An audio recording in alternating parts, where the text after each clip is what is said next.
I am Tia Nakan, and I am in Bio 105, 3M, and today I will be talking about one effects of metabolism. So let's stop and think for a second. When you hear the word metabolism, what do you think of? It could be food, it could be your body system, it could be your digestive system, it can be so much. But metabolism, what is it? The true meaning.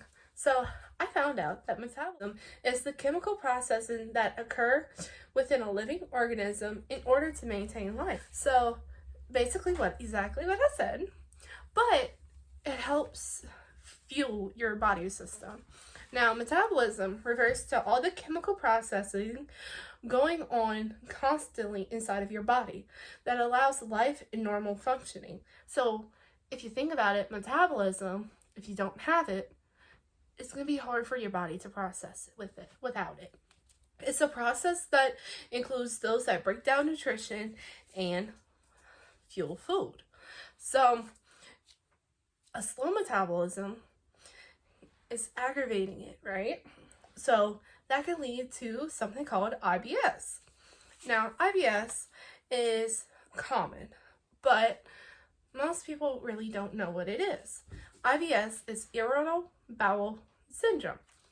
I do have it. So what that means is that my food goes straight through, basically. But the meaning is it's a disorder that affects the stomach, intestines. It is also called gastrointestinal tract. I'm gonna have it up here. I'm gonna show you what it is. And what it means is that it's also known as the GI, okay? But the tract or passageway of the digestive system that leads from the mouth to the anus. So it's basically part of IBS, but it's another way of looking at it in another kind of words. Now, the digestive system for IBS, it might look normal, but it's really not. The muscles are moving the food from the stomach all the way down to the rectum. And normally when the food is in there for normal people, it's relaxed, it's calm, it's not moving too fast, too slow. It's at a good pace. But with people with IBS, the muscle, it gets really, really intense. So instead of it moving and slowly, it goes rough and longer and stronger. And if it goes fast through you, you usually get diarrhea. But if it moves slow in it and you have a lot of pain, it is constipation. So some of the symptoms that you can have without even knowing that you have IBS, it is cramping, abdominal pain, bloating, gas, and diarrhea and or constipation. Now, whenever I found out I had IBS, I actually had my gallbladder removed because it was functioning way lower than what it should be. So we knew we had to get it out. And I got it out in my junior year of high school. So that's like 2019, around that area. And I got it out and I started having bad problems after I eat. Like it would just go straight through me. And just recently I went to the doctor and I told him what was going on. And now I'm getting treated for IBS. So it's not a bad thing to have. You just gotta get medical help. In case it gets really, really bad, definitely get medical help. But if you know what it is, you can be taking IBS medicine off the counter. Like it's at Walmart, CVS, anywhere you can go. Now, I'm not saying to go out and just get it if you think you got it. Definitely go to the doctor and consult it. But some of the factors that can influence you having IBS is like the nervous system, severe infection, early life stress, changes in gut microbes, and muscle contractions in the institution.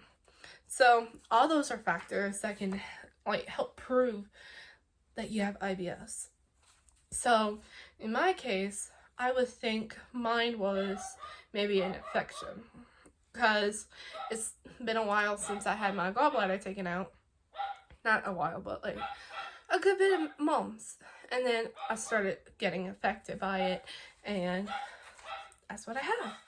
So I have this source. It is titled Metabolistics Analysis Related Metabolic Changes in Patients with Diarrhea, Pre-Adamic Irritable Bowel Syndrome, also known as IBS, and metabolic responses to a symponic yogurt intention by 5 people.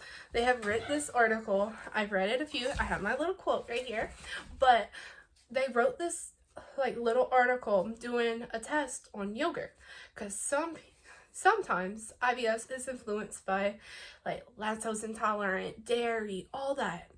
So like sometimes it affects you, but sometimes it doesn't. So they did this study against a few people that have IBS and that doesn't have IBS. And they got all the tests together, and they just worked with it. So my quote says, HNR-MR based metabolics is a powerful method for determination of metabolic changes in biofluids related to gastrointestinal disorders, including IBS and its metabolic responses to the infection. So, meaning is exactly what I've been saying, that IBS affects what you do. So, it doesn't change the bowel tissues or increase your risk of like cancer in it, but it does affect your body system and how you digest food. Now, IBS can be transmitted through reproduction, but I'm not going to get fully into reproduction just because my focus is on metabolism. But there is a chance down the line I could transmit IBS to my kids in the future. But that's on genetics. Genetics, you never know really either. But to go back, IBS and metabolism, they do go hand in hand, because one thing, they deal with the food system. But that's really all I have to say. Thank you all for listening, and y'all have a good day.